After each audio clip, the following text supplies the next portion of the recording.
Naše observatórium sa nachádza vo výške 2634 metrov z toho dôvodu, že tu je rečí vzduch. Vieme, že normálny atmosférický tlak je 1013,25 hektopaskalov, tu je to za normálnych okolností 725 hektopaskalov.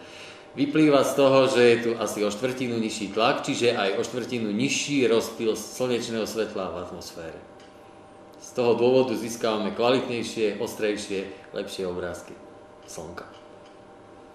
Hneď po východe Slnka otvárame kupolu, otvárame štrbinu kupoly, aby sa vyrovnali teploty vo vnútri v kupole a vonku, aby ustali termické pohyby a začína kalibrácia teleskopu. Kalibrácia teleskopu spočíva v nastavení teleskopu na Slnko, vytvorení umelého zatmenia Slnka, kalibrácia filtrov, kamerového modulu a tak ďalej a tak ďalej.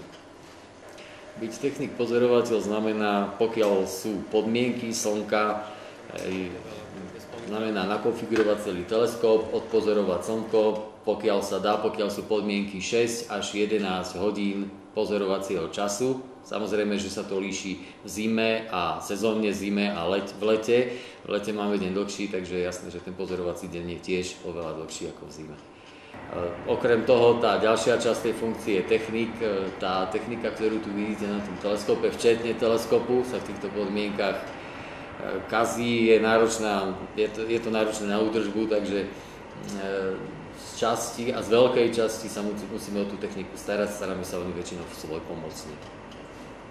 V našich podmienkach, kde sa prudko menia teploty alebo teplotné rozdiely medzi nocou a dňom, samozrejme tieto zmeny sú náročné aj na údržbu tej techniky, pretože väčšina tej techniky je stavaná na nejaké teploty a na nejaké nadmorské výšky, na nejaký tlak a to práve spôsobuje problémy, tie rozdiely teplot spôsobujú pre tú techniku problémy.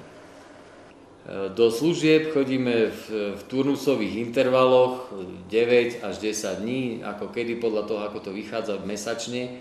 Je to dané tým, že sme tu traja, musíme to rozdeliť na celý mesiac, potom človek zíde dolu, má voľno, ale pokiaľ som tu, tak som v službe trvale tých 10 dní, 24 hodín denne, nemôžem opustiť toto pracovisko, mám na starosti celú tú techniku. Sú tu dosť prudké zmeny počasia, tak ako to v Tatrách býva, takže človek sa tu musí starať o tú techniku cez búrky, pri zmenách tých teplot, ako sme sa rozprávali a tak ďalej. Tento teleskop je unikátny tým, že je to koronograf Lyottovho typu, dá sa na ňom vytvoriť umelé zatmenie Slnka. Vieme, že v prírode nastáva zatmenie Slnka pomerne zriedkavo.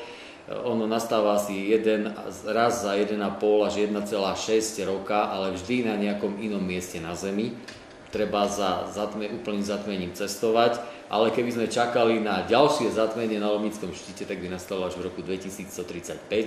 A pokiaľ by sme stáli na jednom mieste na povrchu Zeme a čakali by sme, kedy nastane to ďalšie zatmenie, povedzme zatmenie by bolo včera, kedy nastane to ďalšie, tak to zatmenie by prišlo až za 360 rokov.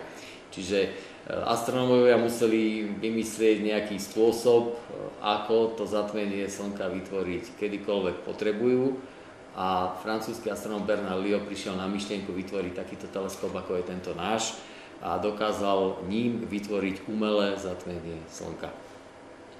Myslím si, že firma Carl Zeiss vytvorila takéto teleskopy 4, ale nie v tejto konfigurácii. Vždy sú na paralaktickej montáži umiestnený len jeden z tých teleskopov. My máme dvojicu teleskopov, ktoré sa dokážu pozerať na Slnko, na tú istú aktívnu oblasť naraz. Poskytuje v primárnom ohnisku obraz Slnka o veľkosti asi 40 mm. Predstavte si, že ráno vstanete, nakonfigurujete teleskop, sadnete si za monitor počítača a priamo na obraze toho monitora vidíte Slnko, ktoré sa nachádza vo vzdialenosti 150 miliónov kilometrov a pozeráte sa na efekt, ktorý má teplotu povedzme 2,5 milióna stupňov. To je pre mňa zaujímavé.